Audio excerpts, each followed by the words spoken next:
honestly, the ancestry and culture has made me a lot more than any adept project or even all of them put together at this That's point. cool. So That's yeah, great. Yep. Yeah, and you never know what's going to really pay off. yeah.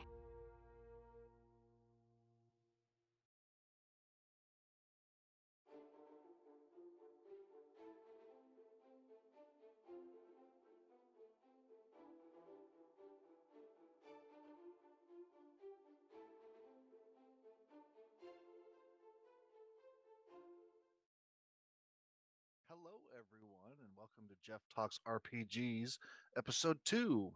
We're speaking with Sean Merwin and Hannah Rose today about their leap into becoming full time RPG creators.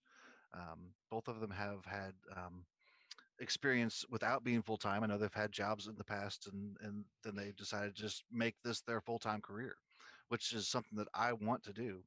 I'm not there yet. I don't know exactly when I will be there yet, as far as income through royalty. And one of the things we're going to discuss is how much freelance work do you have to consider versus the royalty that you're projected to get through the year, and the costs that are involved to get that royalty, because just because you're seeing or just because you see 12,000, let's say 12,000 on the DM's Guild in royalty, that may not be income. That could be half of that could be income because you spent 6,000 to create other things. And so there's this equation we have to figure out individually, but we'll get to that more in a bit. But right now, Sean, can you introduce yourself real quick and tell us a little bit about yourself? Yeah. People call me Sean Maroon because that's my name. I have been in the RPG industry for about 20 years now. The first 17 of that, I had a full time job elsewhere. So this was just a hobby, a part time gig for me. And then a couple years ago, I decided to become a full time freelancer. And starting at the beginning of 2021, I will take on the role of executive lead designer for Ghostfire Gaming, which will make RPG my full time job, not freelancing, but as an actual salaried employee. That's awesome. Yep, and I've done freelance work for mostly D&D, Wizards of the Coast. Done a few freelance gigs for other games like the Star Trek Adventures, and I worked on Dracula Dossier. But a lot of my work has been for the Adventurers League and all the projects that sort of around that, working on convention material and so on. Yeah, did you mention you were teaching? And starting in 2021, I will also be teaching a class called, what is it called? Writing for RPGs, I, where we will look at writing uh, for role playing games as a way of making a living and kind of the art and the craft of it as well. that's pretty cool. I think that's awesome. Um, Hannah, can you tell us a little bit Yes. about yourself? I'm stealing the first part of Sean's intro because I love it, but with my name. You can call me Hannah Rose. That is my name. And though I am, my handle on the internet is Wild Rose Mage. I have been in the RPG industry for about 2 years, and all but like 4 or 5 months of that really has been as a freelance creator. And I'll talk about why I wanted to, decided to, and was able to make that jump so soon. Yeah, And I do work with Wizards of the Coast, but also a number of other independent publishers and individuals publishing work and collaborations on the Dungeon Masters Guild. And what else? That's kind of my two big things. Is DM's Guild projects, Wizards, and just various other publishers. It's spread out.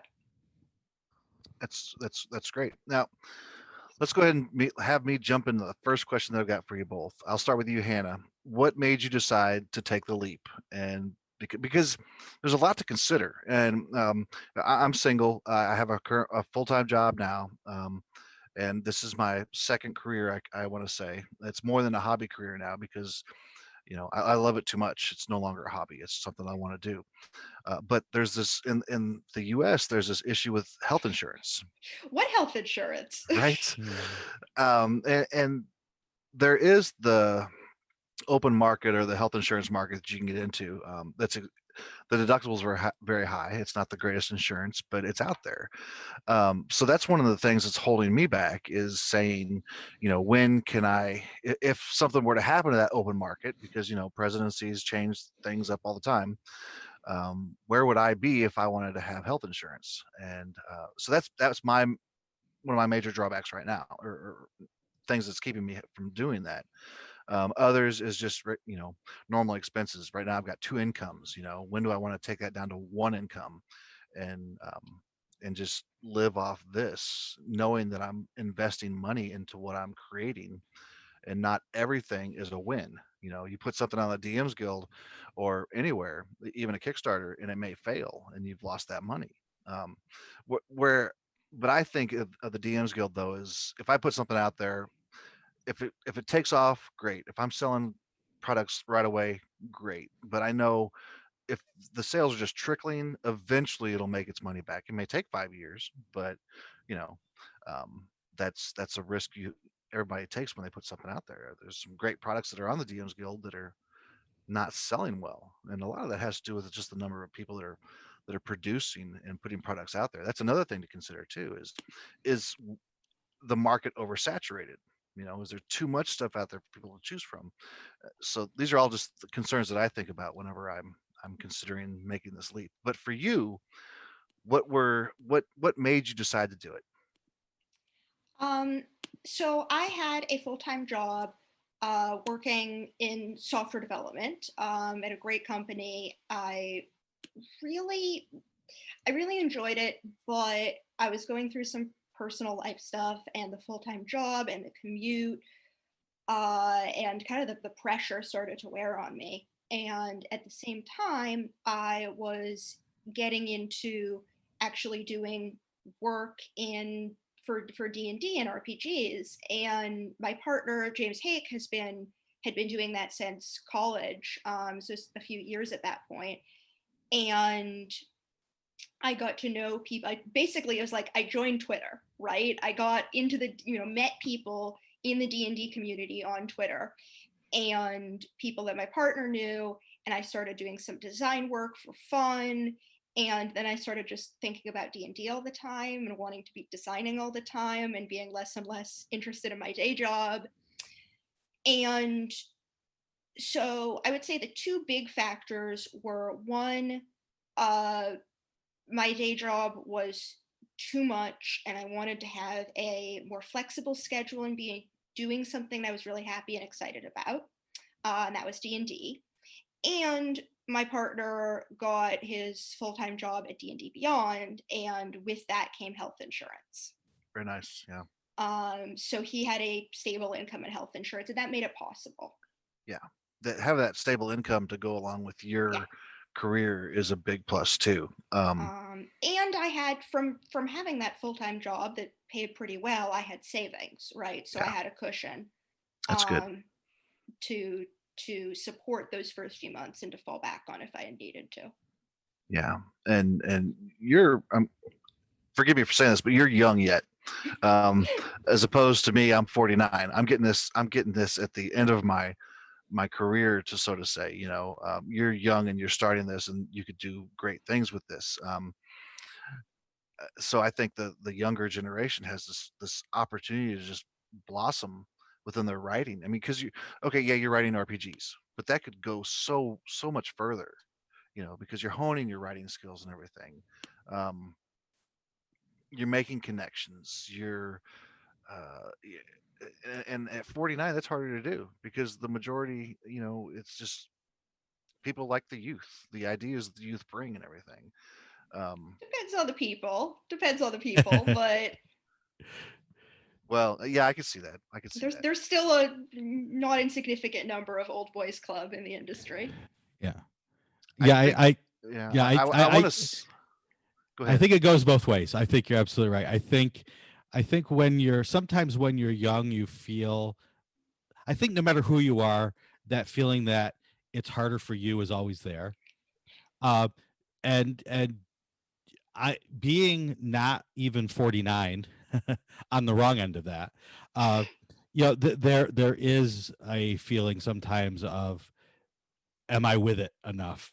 Do I know the lingo enough to, because I have a daughter who is uh, in college. She's college aged, so I try to keep up with the latest trends in life, as opposed to going back to the nostalgia of my youth and not uh, not evolving forward to into the way that just society as a whole is going. Um, so I think it's a double-edged sword, and there's going to be discrimination against everyone at some point in their life if you live long enough. And Yeah. we're all white. We don't get to talk about the discrimination. Exactly, and there are levels of discrimination for Yeah. sure that Yeah. we can't even fathom.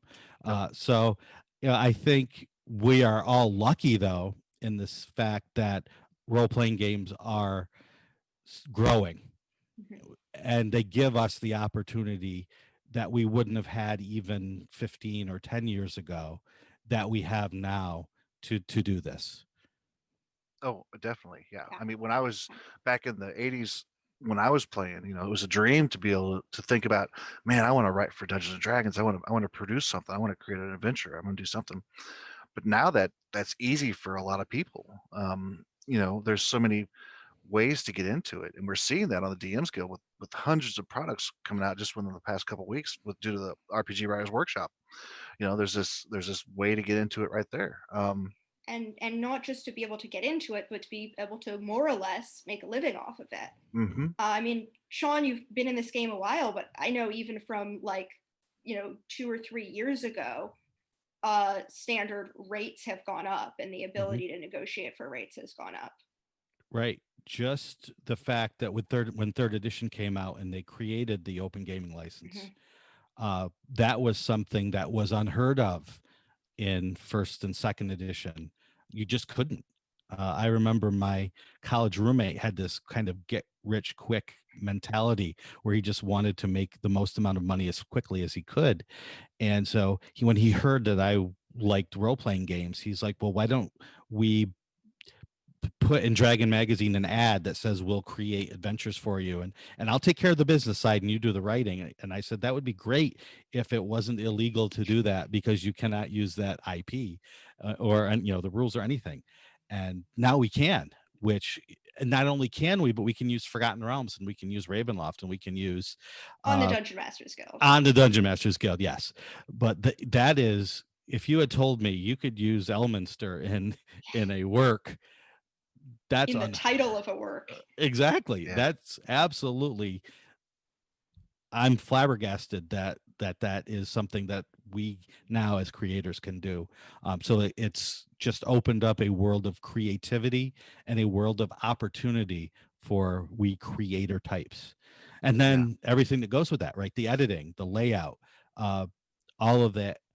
I don't want to call it ancillary because it's just as important as the writing, and maybe more so. But it gives other people the chance, not just designers and developers, but those artists and all of those other folks, the chance to do their thing, and make a living doing it. Ginny, you are talking, but you are muted. I think there's a cam issue that we are trying to work out. I'm trying to sort out the cam issue real quick, because Zoom is still right here, but I'm like, everybody's gone. Hold on, sorry. You just hear our voices in the spooky darkness. Mm-hmm. Yeah. How? Well, I know that seeing our wonderful faces, is really why everyone showed up to this. So, Sean, do you have a cat there? I want to see the cat. I do have a cat. This is Tux. Tux is the world's largest cat. He's pouting right now because I'm not petting him, and within 3 minutes he will probably be chewing on my face. Well, I'm glad I'll get to see him then, because I just saw a tail. Yeah. Done a quick reset, and everyone is back. Carry on. Yay. Oh, I wasn't even watching the stream. Sorry. Do we have viewers? We do. Oh yeah. Sweet. I don't know. I don't want to watch the stream. I don't want to see myself. So, okay. So Hannah, we got how you got into it. Sean, can you tell us what made you decide to make the jump? It for me, it was more a matter of necessity than a matter of choice. Like Hannah, I worked in the software industry, and at the 20-year mark of when I started working for this company, they ended up getting purchased by another company, and it was one of those deals where the new company had to keep everyone on for a year, but they also didn't have to make your life comfortable if they didn't want to.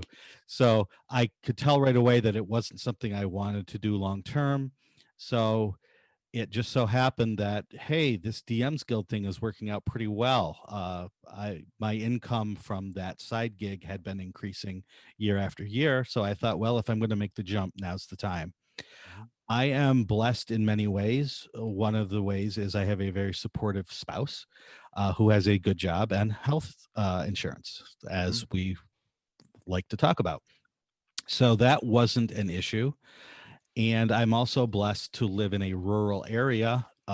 Most of the time, that's a blessing, where an income that was much lower than it would be, say, in Seattle, For example. for example, could give you a decent living. So doing the math based on my royalties and the income I had made up to that point, I figured I can do this. Yes, I do have to help put a daughter through college, but I think with savings and I had been frugal in my life up to this point, so uh, there was some cushion if things went all to heck quickly. Mhm. Mhm. And it turned out that it didn't go all to heck quickly. It actually turned out rather well. And so I have continued to do it. Then this new opportunity came along with Ghostfire Gaming, and it turned into sort of the best of both worlds. Uh, so I can continue to work full time, but I don't have the freelance terrors that something is going to go horribly wrong. Yeah, that was one of the things that I'm trying to equate myself is so we've got our income coming from either Drive Through RPG, Royal, DM's Guild, wherever you're selling your products at, Mhm. and we can kind of get a baseline of what that might be the next year if sales continue the way they were. Um, how much of that do you rely on compared to freelance work also? So, is there like 50-50 there? Do you want to make half your money in royalties, half your money in freelance work, or you know, what was it that you thought of when you first took this step? Like, I need to do this much work in order to make up what I need, in order to make what I need to make. I consider, just to clarify in terminology, I consider both freelance work. So stuff I do collaboratively for DM's Guild, even if I'm not being hired by somebody specifically, I still, I don't know, kind of bundle it into I am a freelancer. I just checked, and about a quarter of my income for this past year is coming from royalties. Uh, about 3/4 of which, so like 70-80% of which comes from a single product that happened to sell very well, and then I got a good royalty share on. Um, I know that for me starting out, and Sean, I don't know if this is true for you as well, but for me starting out, having some things that were steady sources of income that I could somewhat rely on were important. So this is just ending, but I was a moderator for the D&T Twitch channel. And so I got paid for the hours I worked as a moderator there. And that was something where I could be a little flexible in hours, but I knew I would be getting a check for that for every month. And the first year I freelanced, I did some tutoring on the side. I've worked as a tutor. So I would go and tutor a couple kids for an hour or two every week. And in Seattle, you can make a decent bit of money doing that. So that was a guaranteed, a couple $100. Yeah, what about you, Sean? The My split has been pretty much 50-50 for the last 3 years between royalties and then, payments for Hmm. work. Hmm. Uh, and part of that comes, I think, from the fact that a lot of my work on the guild has been for the Adventurers League. Mhm. And with the Adventures League, at least in my experience, it's not going to sell in the, tens of thousands unless you're talking a long tail on that. But there's always going to be an interest in it. There's always going to be at least a floor that you can count on for the Adventures League participants taking it. So in that sense, it's worked out very well. The very first adventure that I wrote for the Adventures League was the very first adventure that the Adventures League put out, which was, what was that called? Defiance and Flan. And A very popular one. yes, obviously it's going to be very popular because it's the first one. The first one of any season is generally the bestseller for that season. And I've been fortunate. Make a note of that. Let's see. I want to write. I want to. Yeah. And I've been very fortunate to have written the first one for the first 5 seasons, and then for season 10, I also wrote the first one. So that's just, it's luck, and hopefully I did a good enough job that I won't be a detriment to the sales that would naturally occur. Yeah.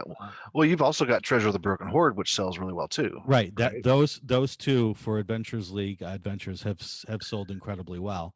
And but I've played Treasures of the Broken Horde. Great job there.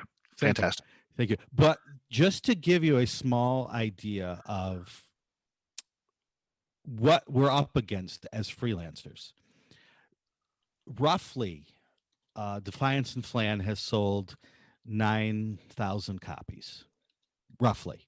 Mm-hmm. When it was put up for free in March by Wizards of the Coast, that people could download it for free, let's say we're talking about 100,000 downloads, give or take. Yeah. They asked if I could if they could give away Encounters in the Savage Underdark for free. Mm-hmm. And I said certainly, and that was 27,000 downloads. Right. So if you talk about 10,000 people willing to pay $3.99 or $4.99 versus 100,000 people who will download it for free, that's, I can't say they rip me off of that money, because that's not the case, right? No, obviously exactly. not. But we are up against sort of a mentality of, I can get these things for free, so why would I pay for them? That could be expanding this industry for writers and creators even more. Mm-hmm. And so when you go into the industry, you do have to realize that while there is a great market and there are great people and the customers and the fans are marvelous, there is a segment, and not a small segment, of people who are not looking to support you. They are looking to get a product or get something that they want to do, and that's it. Right. And Sean, how dare you charge $5 for an 80-page PDF? That's just ridiculous. Yeah. Right. I mean, and that doesn't even get into piracy, right? That's people actually getting it for free. Everything that you write is also going to be pirated. Yeah.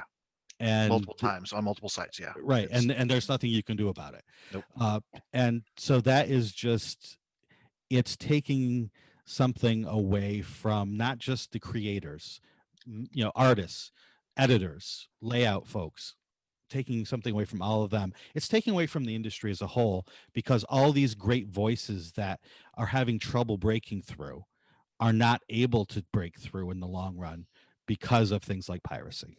Mm-hmm. And in fact, I mentioned earlier, rates, the ability to make a living off of this, have it not just be a hobbyist industry.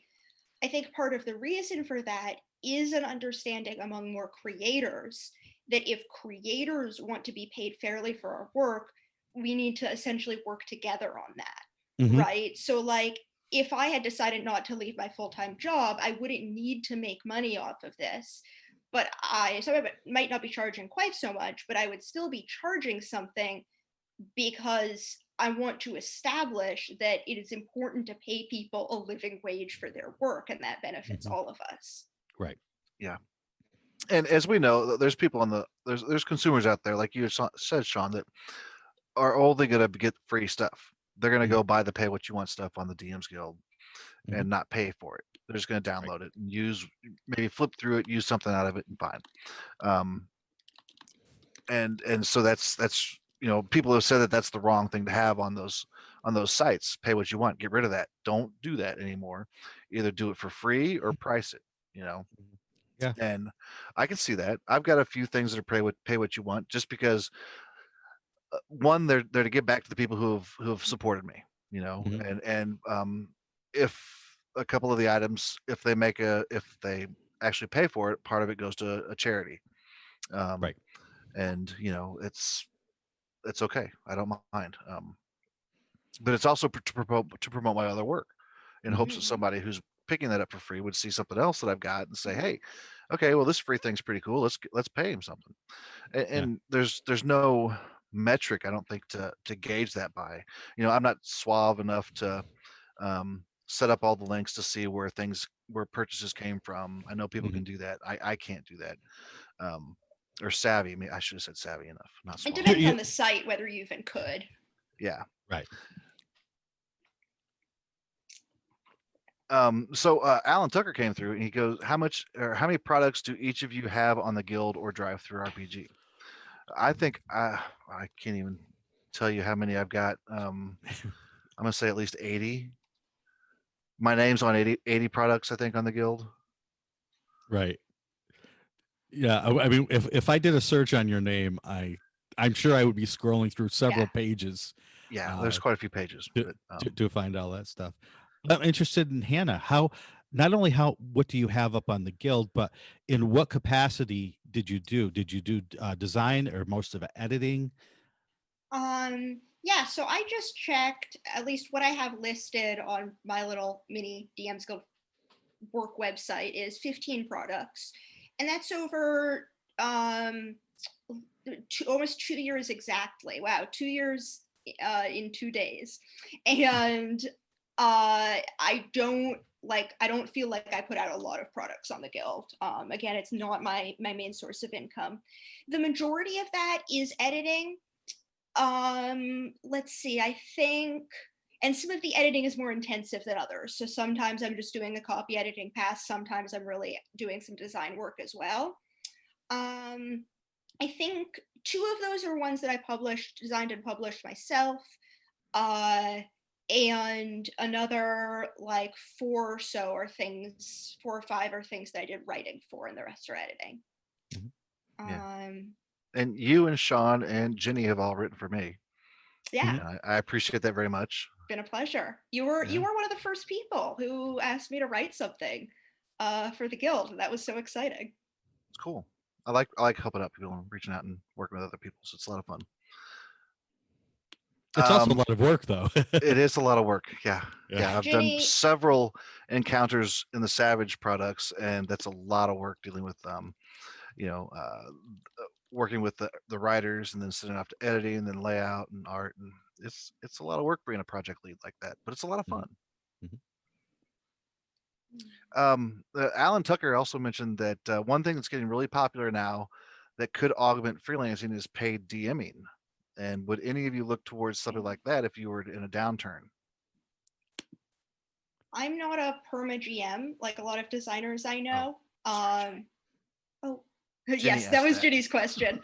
I was gonna say, but yeah, I know a lot of designers are the DMs for their group. I'm not. I would like to DM some more. I might have some opportunities to do like a couple special paid GMing things. But no, a lot of my games these days are just at home with friends, well, digitally at home with friends, and I like having a private game. I could see it being something. I don't know what you would charge.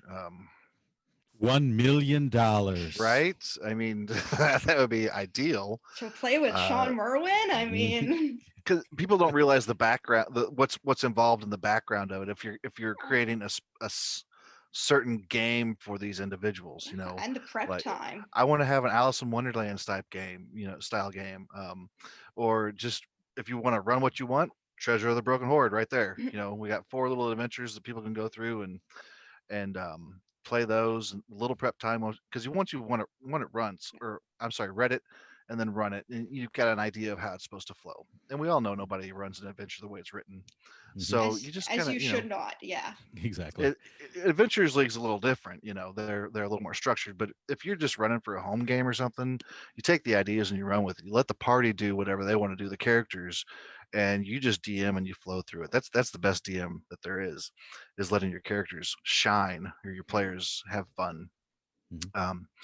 Because when I first started writing, I would see comments and reviews of my products to say, well, this happened, and it would just like go right off the pages, and I'm like, what? That's not written. That's not supposed to happen. It would make me feel bad. I'm like, you didn't run it right. But Hey, now, if it worked now I out. hear these crazy things, and I'm like, oh, that's awesome. Um, yeah, it's your game, and I put that now in my forward whenever I write an adventure. I'm like, use this as you want, take it off the rails, just have fun with it, Yeah. and Yeah. I it's mean, fun to hear. how important to you is a great D&D session or entertainment? If it's Yeah, worth a lot to you, then you should be able to pay for it, just like anything else that you consume that you pay for. And a good DM is vital to that. Mhm. uh, and I speak as someone who's had completely amazing DMs and pretty miserable DMs. um, pretty miserable DM, I would have paid the DM to go away. Yeah. uh, and the great DMs, I would have definitely paid for more than pizza money to have that person run games for me. um, yeah, it's not yeah, something I don't think it's something that I probably wouldn't do, just because when I get paid for writing, I I don't want to sound like this suffering artist, but I really do suffer while I write, right? I am fretting over it, and I Writing am is so hard. yeah, it is. I'm erasing half of what I write, and because I know that there's people out there that are going to pay this, whether it's someone paying me to write for them or the consumer, the end point consumer, and I just feel like everything I do is horrible, so I do it again and again and again. Yeah, And if I was getting paid to DM, I would kind of feel that. I would feel like I was never good enough for the money that I was receiving. So I'm kind of glad that I don't get paid to DM. As in fact, I joke with my players that I pay every time I run for you guys. I yeah, pay, but it's if you can make money off of it, yeah, I think Yeah, that's great. great. Mm, Great. People always need DMs. People need good DMs. People, need um kind, supportive, creative DMs to introduce them to the hobby and sure. let them play. But yeah, too much pressure for me. yeah. I could see somebody asking $100 for a 3-hour session. Oh, I think you should be doing like at least 50 an hour. I would Yeah, take yeah. that too. Ginny's nodding in our Yeah. background. Yeah, Yeah, no, at one hundred least and fifty 50 an hour. bucks, $150 for a table of 5 friends to sit around and have a great time for 4 hours. Hmm. You can't beat that. Yeah. Yeah. That's just Right. try and convince the consumer of that first. Well, I mean, and again, it all depends on where you are in life, right? Yeah, If that's something that you just can't do financially, that is totally understandable, and you should not uh, be left out of D&D because you can't, right? So there should be people Yeah. places you can go to find DMs and play with good DMs. And I've run games at conventions for years and years and years, and did not get paid for it. Let's put it that hmm way. hmm Uh, and that's fine, because if we're introducing new people to the hobby, if we're bringing new voices into the hobby, that is payment for me. That's payment in and of itself. yeah, yeah. That's just as important. And that's something I really think Wizards is really trying to do, is to bring new people into the hobby. With Chris Perkins, with the Stranger Things YouTube recently, with uh, the recent cast and playing through that. That's perfect. That's a great way to bring in new people. And you know, the holiday bundle or the holiday guide that came out and it had the My Little Pony, the Cutie Marks and Dragons, or whatever it was called. That's cool too. Mhm. They've got to keep finding ways to promote this to other people if we want to see this hobby, this great time keep growing. Mhm. And I think they're doing a great job of it. And we were talking before the show started that I don't think it's going to slow down anytime soon. I think we're going to see the success for a while. because the Critical Role cartoon hasn't come out. I think once that hits, we're going to see some more fans. They've mentioned the Dungeons and Dragons movie several times, and I hope that We'll does come out. see. And I hope it's good. I mean, they say they just signed Chris Pine to it, so we'll see. Mhm. I'm sure it won't be worse than the first one. We can only hope that it's not worse than the first one. Yeah. Or it's the second one, because the second one was worse than the first one. So, but yeah, there's some exciting things coming up here, and I love the game. I love playing, I love DMing, I love writing, and so that's why I want to do this full time. But let me get to another question here. So, Sean, what's been the biggest hurdle in your career so far? Yeah. I think other than my own brain, the biggest hurdle is probably just I think we already touched on it. It's for many years this has been something that you could do for free. Mm-hmm. And people have gotten used to, especially people my age and older, have gotten used to going to a friend's house, maybe chipping in for pizza, and that was the cost of playing. You could buy the books, but you didn't even have to. You could borrow your buddy's book, Right. and so as society changes, the hobby is changing with it. We've already seen it, as you said, with people watching people playing D&D. This is now not just a game, but this is an entertainment venue. And the game isn't just a game, but it is a storytelling machine that you can use to tell your own stories and You ask make the your folks at Hasbro, it's a brand, but and, more and importantly to us, right, yes. exactly. But it is right. It is a brand too, and it is a money making thing for Wizards and Hasbro. So it's all of these different things, and we as creators have to be willing and able to change with the times, but we also have to be smart business people in order to take advantage of this growth and take advantage of the multiple revenue streams that we have been seeing come into the game through streaming, uh, through what's the coffee? How do you how do you However pronounce you that? I pronounce don't know. it, However you yeah. pronounce it, I mean, through through that. Patreon. I was actually going to say, we were talking earlier about like steady income streams and making the switch to full time. And um, I've never had a Patreon. I like went through and set it up at the start of freelancing, and I was like, I could do this. I kind of have an idea of what I would do. And then I was just busy with enough work coming in, enough clients. Um, that it never felt right for me to do the overhead of doing a Patreon, and that I have to really take a big chunk of time to do it Mhm. properly, to do it the way I Mhm. want to do it. But it definitely is an option. And that provides a somewhat steady, somewhat guaranteed income stream every month.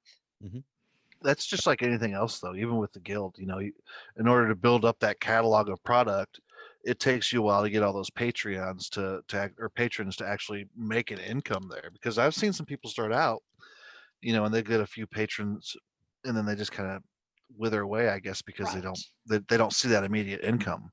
Mhm. But there are some RPG creators that are making some good money doing Patreon, Mhm.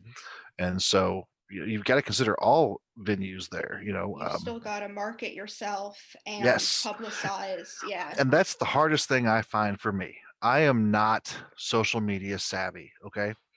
I use that word again today. I used it earlier too. So I guess that's my word of the day. Word of the day. So I find it very difficult to create engaging tweets that are going to get people to follow me. And to really stand out in the crowd there, and that I know that hurts me, but I don't know how to do it, and I don't want to fret over doing that. I don't want to worry about creating a tweet that's going to make me give me 5,000 followers. And so I don't do it. I just decided I'm just not going to do that anymore. I still tweet occasionally, but I'm not marketing myself that way. And I think that's tough because social media is such a big thing nowadays, that I think I'm losing out in that section, uh, or in that um, Department. audience. There we go. Yes, Yeah. Yeah. yeah. Well, it's strange because I mean I'm going to stereotype all writers here, but I think for the most part writers are sort of introverted. Uh, I know that growing up I was taught don't stand up, don't be heard, keep your head down, stay out of the spotlight, and nothing bad will ever happen. And writing is sort of that, but it's sort of the opposite of that. And I know a lot of my peers absolutely hate going on to Twitter and saying, "Hey, look what I did," or but it's part of the gig. It's part of the thing that you need to be comfortable doing, or uncomfortable doing, but do it anyway.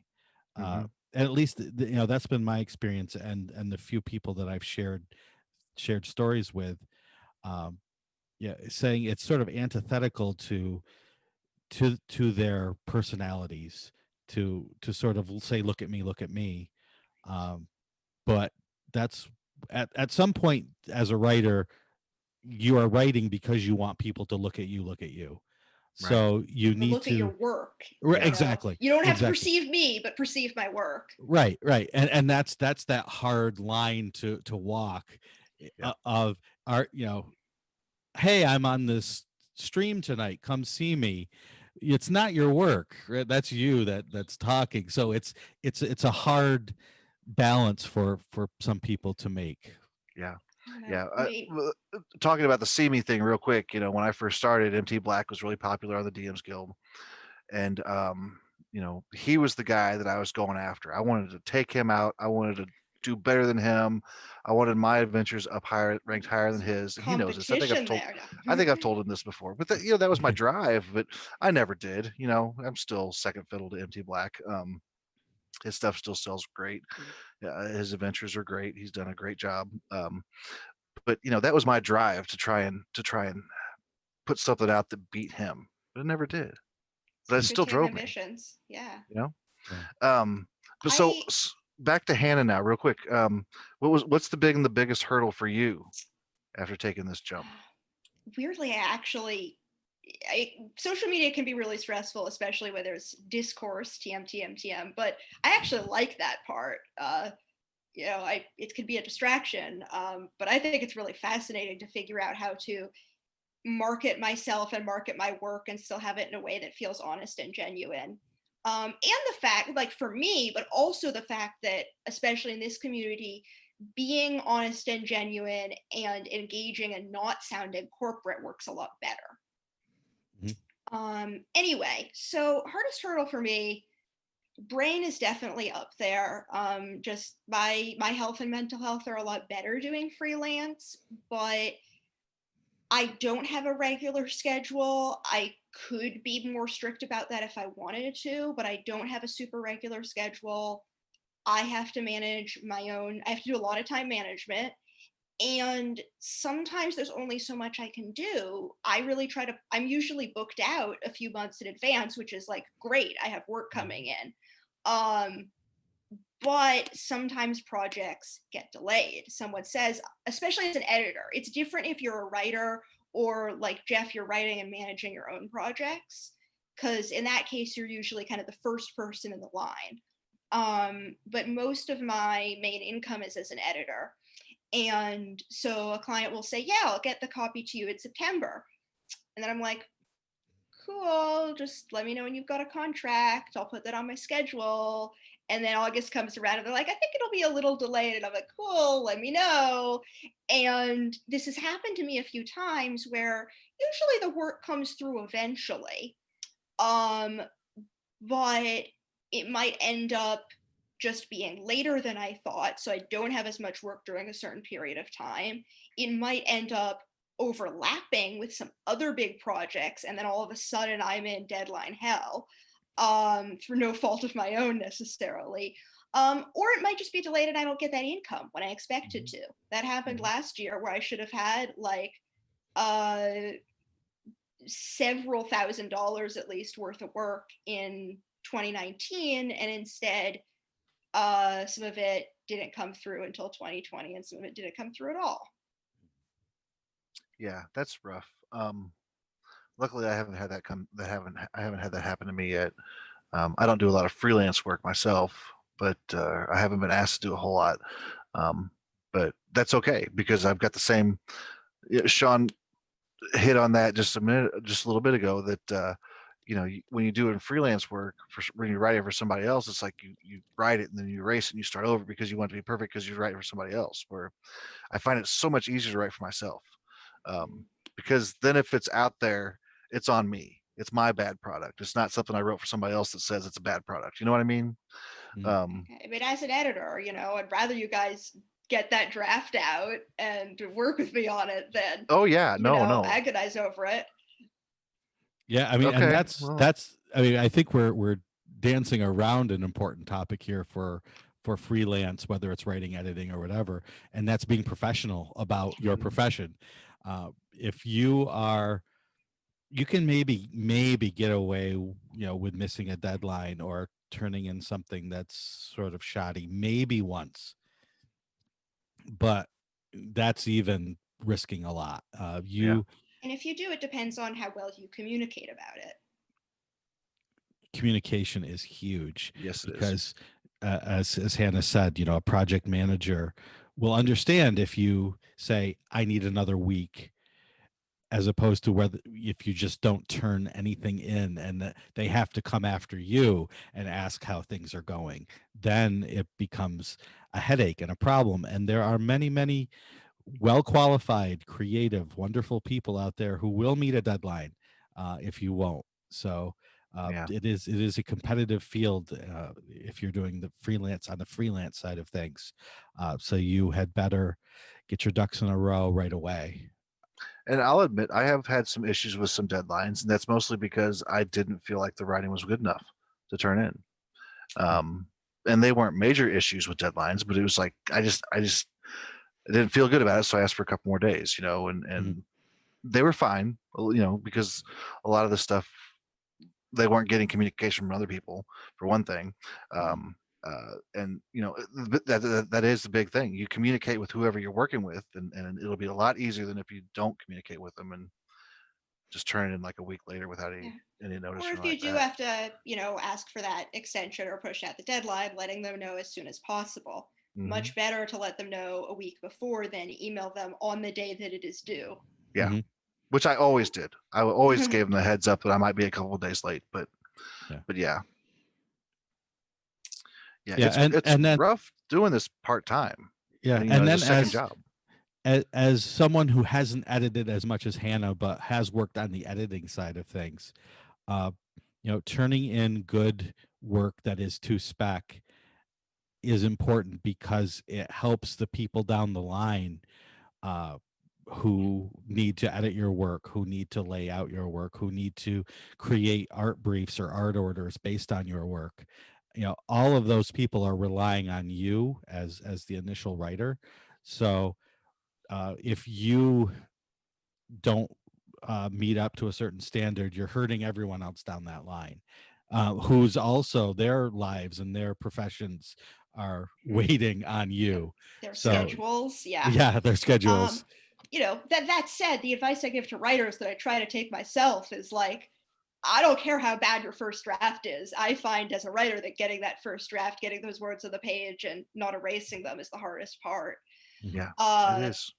But, I know that if I can make myself write something and get it down, then I can workshop it and rewrite it and edit it and make it good. Mm-hmm.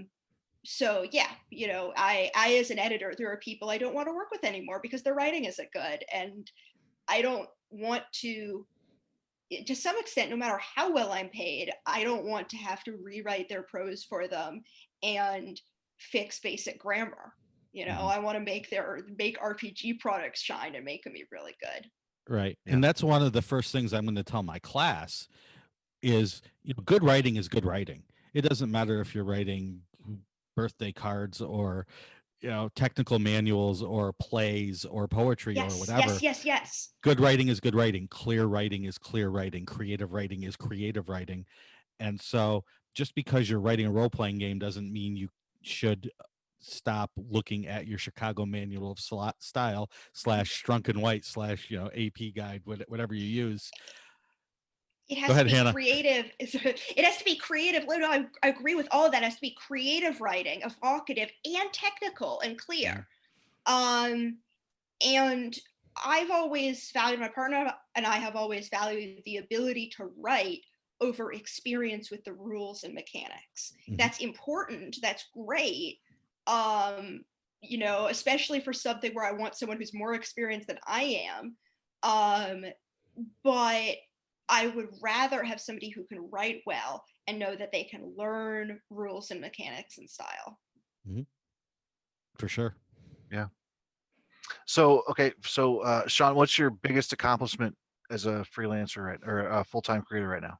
Whew. Surviving this long.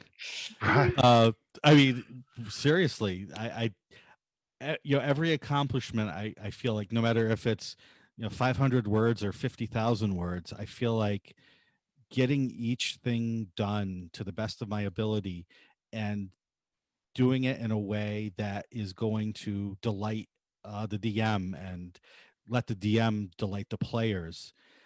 That's the most important thing. So I worked on the Acquisitions Incorporated book. That was probably the biggest product that I've worked on, in terms of scope and size. So I will always love that book, Yeah, that's because cool. it's so different than anything else I've worked on. But the 500 words that I wrote for you, Jeff, one of the Encounters books, it is equally important to me. Not in terms of the money that I can make off of it, but in terms of the joy that I hope it brings Yeah. to people.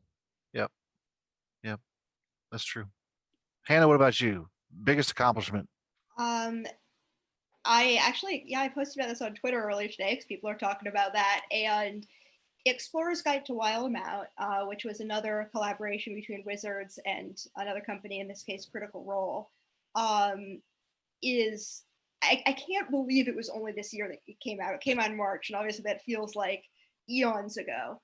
But that was a book that I was with from the very early stages, helping Critical Role format and prepare the material to send into Wizards, and then working with Wizards to edit as a copy and line editor, edit about half the book. It was one of my first jobs at RPGs at the beginning of that process.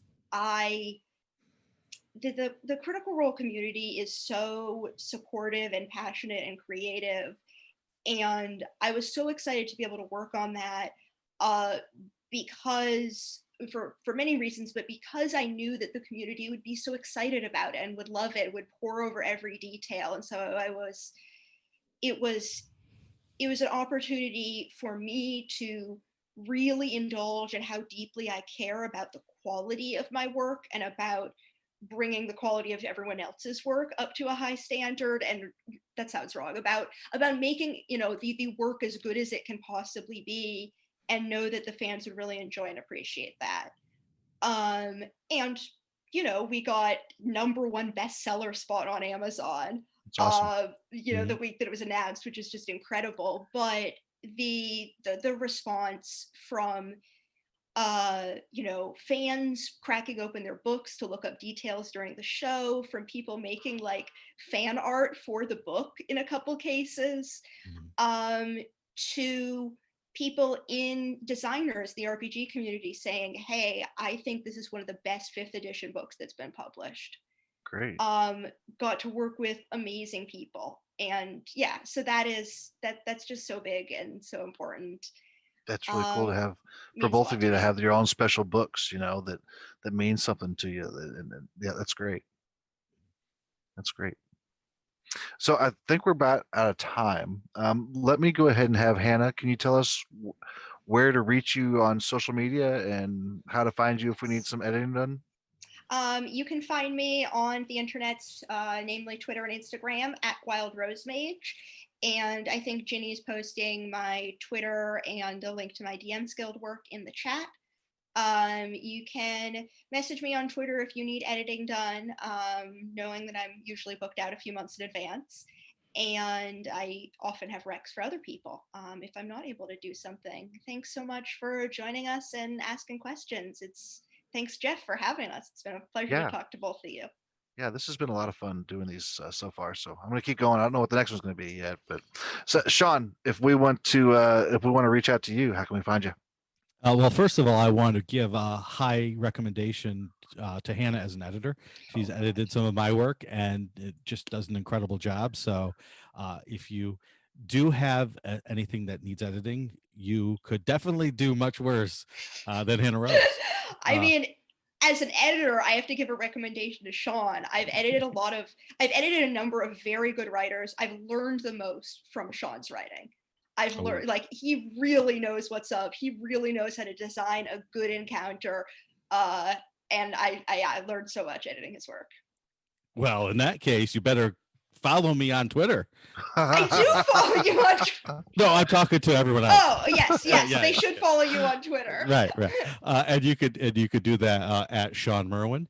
I do a podcast with Teos Abadia called Down with D&D, and you can find that on the Misdirected Mark Network. And other than that, you can just shout really loud, and I've got really good hearing, and I'll like Batman, come running to save the day or something. If you don't listen to Down with D&D, that podcast is a great podcast. It's been a big influence to my writing and my career. So I would suggest anybody who's looking for a D&D podcast to listen to, go check it out because it's great. Yeah, I've been listening to that for years. So great job with that one, Sean. Thanks. And I think that we will just about cover it for this episode. I want to thank everybody who's tuned in now or is listening later or watching later. Appreciate you stopping by and checking us out. And until next time, may your dice rolls be all criticals, even the DMs. Bye.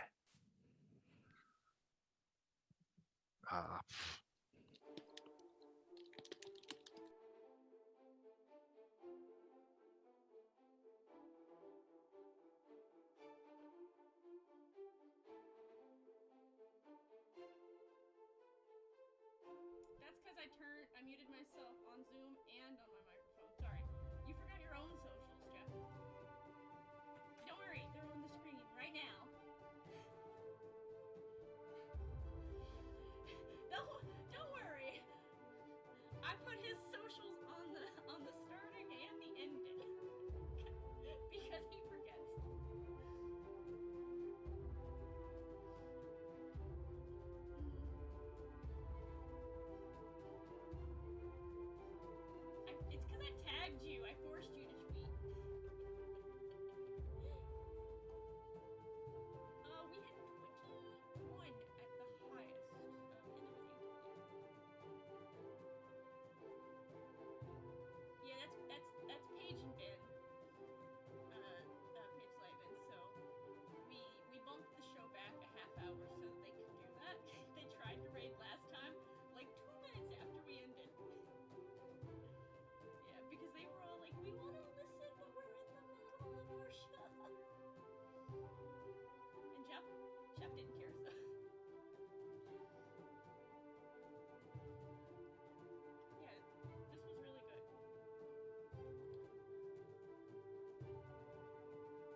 And if either of you want a copy of this video to upload on your own thing, just let me know. If you ever get one,